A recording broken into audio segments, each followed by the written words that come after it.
Yo, yo, it's your boy ToneyBoi. I'm watching SpongeBob today, and I got my man Jae Skeese in the building. Yes, This is sir. Outside Influence.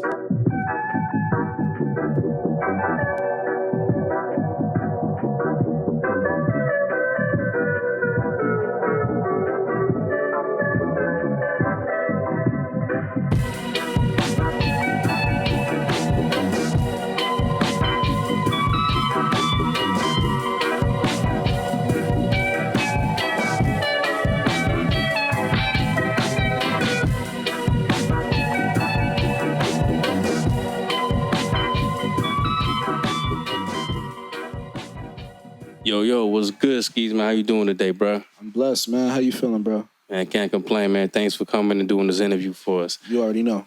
So we're gonna get right into the nitty. How'd you start in, hip-hop music? So I started, man. I had to be like 12, 13 years old. Shout out to my boy Scoop Dollar. Shout out His to Scoop. uncles, they were called the J Villains. They were actually a Buffalo music group. I used to be with my man Scoop. He lived right across the street from me. Word. On east side of Buffalo or whatever. And his cousin Ronald. And we would link up. Them boys, we would have a karaoke machine. They would play beats. The old instrumental tapes would come out. We would go to this place around the corner and get the instrumental tapes. Or we would beatbox. I would normally beatbox. I wouldn't really rap like that.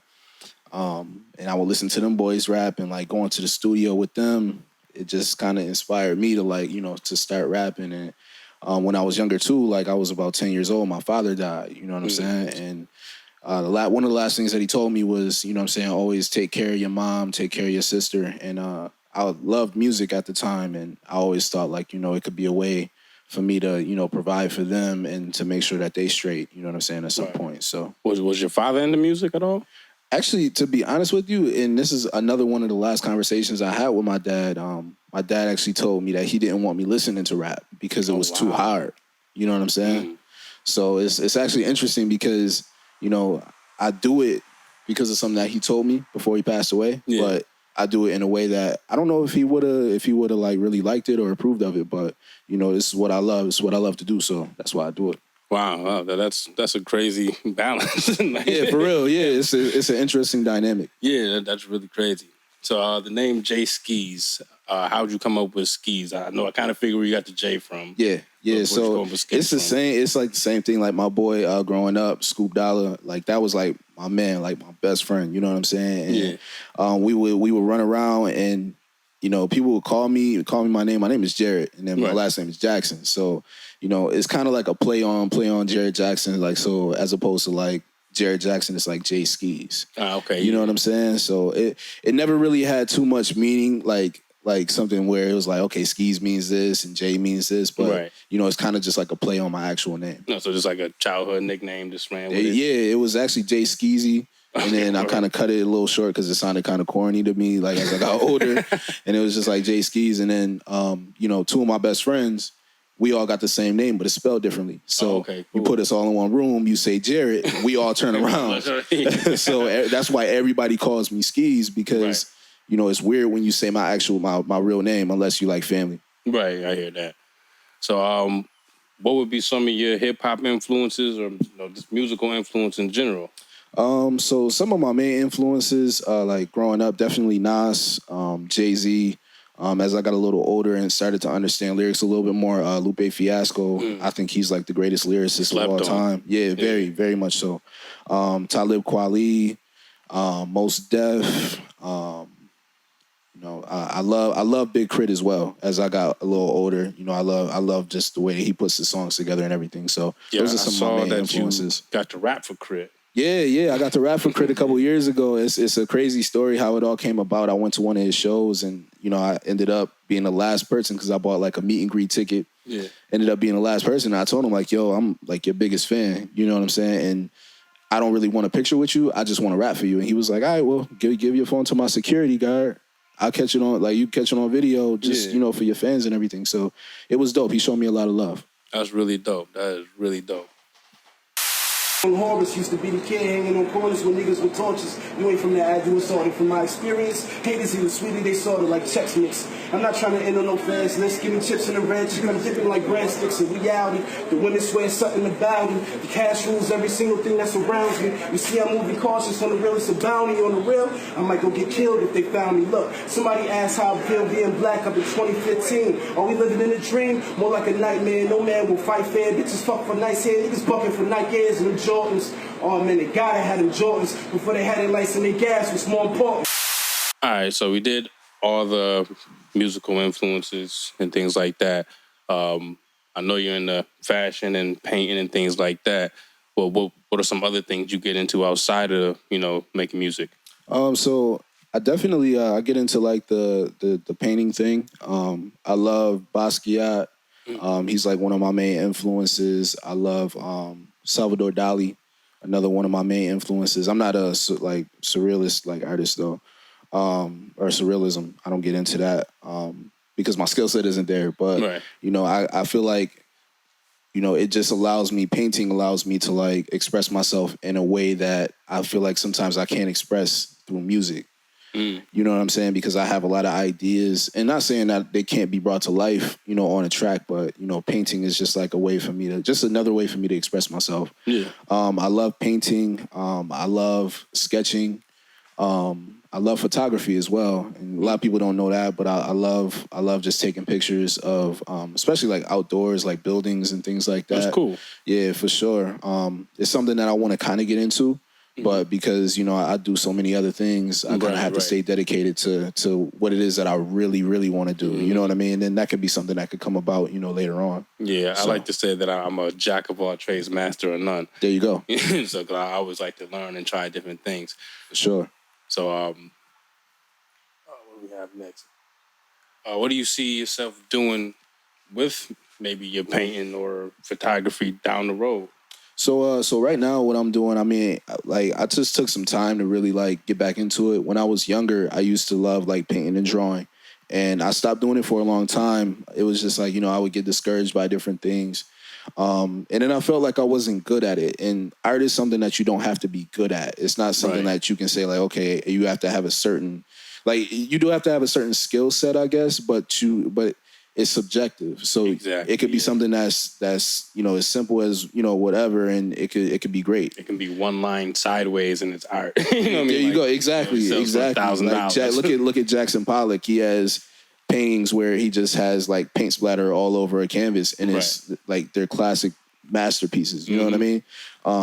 But yeah, like I wanted to take some time to get better with that, like with painting and different things like that. And I wanted to incorporate it into like my clothing line.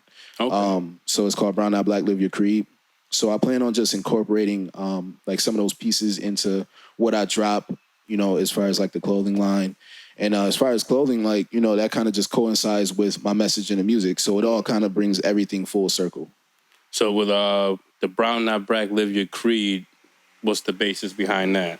So what it is, pretty much every day when I will wake up, since I can remember, I might have been 7, 8 years old, just kind of looking down at my hands when I wake up, and I would always think like, I'm brown, I'm not black. Yeah. So that was like, just something that always floated around in my head. And when you take that statement, because that's the first part of it, brown, not black, it's like a very general statement. It doesn't really mean too much other than what you might make it. You know what I mean? And so I was thinking back to when I would wear like FUBU and Fat Farm and, all those brands back in the day. And people would like walk up on you and be like, yo, that's fire. Like, where did you get it from? Like, they want to know more about it. And I wanted to create something where you could have a conversation about what it is that you're wearing, what it is that I'm wearing, and putting that on the back of the jackets and putting it on my T-shirts and things like that. It just allows for conversation because, you look at someone like me who is basically categorized as being black when I'm really brown. It kind of plays with your mind. You know what I mean? But then if you see someone that may be, of Caucasian descent or maybe Native American descent, then it says brown, not black. And it's like, yo, what does that even mean? Like, so it's an opportunity to create a conversation about something that catches your eye. Right, because the way we look at it, I've never seen a black person. There you go. Exactly. And then the second part of it, Live Your Creed, is actually inspired by Langston Hughes. He actually wrote a poem called Live Your Creed. And what he's saying is in it is something that my mom used to always say to me, is that you're judged by your actions and not by your words. That's basically what I took from it. And so I have different things that I put on the sleeve that goes in like a thought cloud up above where it says Live Your Creed. And basically what you're saying is like when you wear one of these pieces or wear one of the jackets or a t-shirt or anything like that, basically what I put on the sleeve is what you're speaking out to the world. You know what I'm saying? Because you're living by those actions. That's cool. That's really cool. So, what advice would you have for the young Jae Skeese or the Jae Skeese fan or just anybody that's an up-and-coming creative? What advice would you have for them that wants to, push yourself forward? I think the biggest thing, and I had to figure this out for myself, was just finding my purpose. I've been talking a lot about that this year.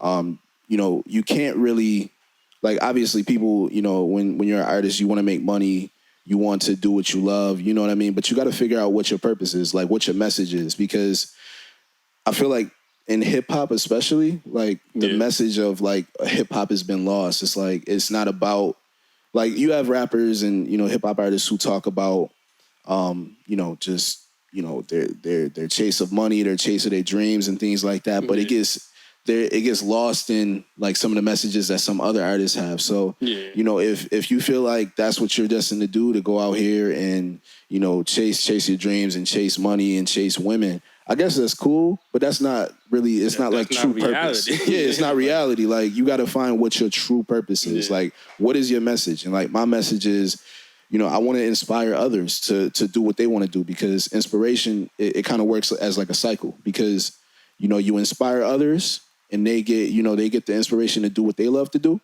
And then they inspire other people as well. So then that can come back in turn, you know what I'm saying? For real. You never know what whatever you put out into the earth and put out into the world, into the universe, how that can make someone feel. You know what I'm saying? So I think the biggest thing is just finding your purpose, and once you realize your purpose, know that that's what you have to. That's what should drive you, is whatever your purpose is. Yeah, for real. One of my favorite quotes from my favorite artist is Currency. Is he said, "I'm watching you too. I need you to inspire me."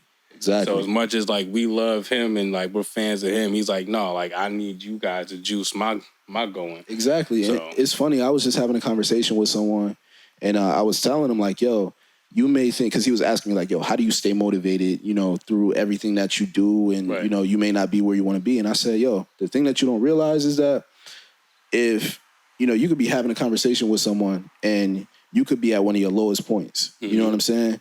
And that person that you're having a conversation with, or you may be doing a show, they may be watching you, you may be on Instagram doing something, whatever the case is, they may be looking at you like you are literally their hero, and you're down here at this low state. Right. And you have someone else looking at you like, yo, you like the best thing since sliced bread. Doing it. You know what I'm saying? Like, you're really doing it. I'm hurting right now. That's happened to me so many times, and it's like, yo, I've been in situations where I felt like, yo, I'm at the lowest of the low, knowing that there's still, I could be at a lower state, you know what I'm saying?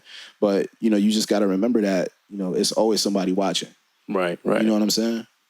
Well, I appreciate you for dropping the gems and giving us your outside influence. About to close this out, man. This is ToneyBoi. I got my man Jae Skeese, the wordsmith. Before we get out of here, man, give everybody your social media. Word. So you can follow me on Instagram and on Twitter. It's at JaeSkeese. And if you're interested in my clothing brand, the Instagram for that is actually BNBLYC. Check it out. Make sure you go support that. Brown Not Black, live your creed. Jae Skeese is outside influence. Peace. Peace out.